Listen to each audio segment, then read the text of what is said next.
Hi welcome to my channel. இன்றைக்கி இந்த craft தான் பண்ண போகிறோம். ஸோ அதுக்கு நான் வந்து ஹனி பாட்டிலோட கேப் எடுத்திருக்கேன். அது க்ளே வச்சு ஃபில் பண்ணிகிட்ருக்கேன்.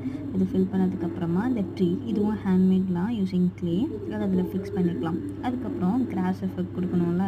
ஸோ நான் போட்டு பதறிட்டு இருக்கேன் கிராஸ் எஃபெக்ட் வரணும் அப்படின்னு சொல்லிட்டு. அண்ட் தென் வந்துச்சு. இதுக்கு வந்து க்ரீன் கலர் பெயிண்ட் கொடுத்து ஹைலைட் பண்ணிக்கலாம். அப்போ தான் இன்னும் கொஞ்சம் அழகாக இருக்கும் பார்க்குறதுக்கு. And it's finished. இந்த ஹோம் ஒர்க்கில் பண்ணது தான் ஈஸியாக தான் இருக்கும் பண்ணுறதுக்கு. அது பண்ணி முடிச்சதுக்கப்புறமா வந்து பிளாக் கலர் வச்சு நான் ஹைலைட் கொடுத்துக்கிறேன். அப்புறம் அதை எடுத்து ஒட்டிடலாம். ஒட்டினதுக்கப்புறம் நடந்து போகிற பாத் வேணும்ல. ஸோ அதையும் க்ளேயில் பண்ணிடலாம். அந்த மாதிரி அழகாக வச்சுட்டு ஈஸி வச்சு ஹைலைட் கொடுத்துருங்க. ஹைலைட் கொடுத்ததுக்கப்புறமா ப்ரௌன் கலர் இருக்கும்ல, ப்ரௌன் கலர் எடுத்து அழகாக பெயிண்ட் பண்ணி விட்டுருங்க. இந்த பஞ்ச் வந்து ஃப்ளவர் மாதிரி அழகாக வரும். ஸோ அதையும் நான் யூஸ் பண்ணிக்கிறேன் இந்த என்ட்ரன்ஸில் வைக்கிறதுக்காக. So ton.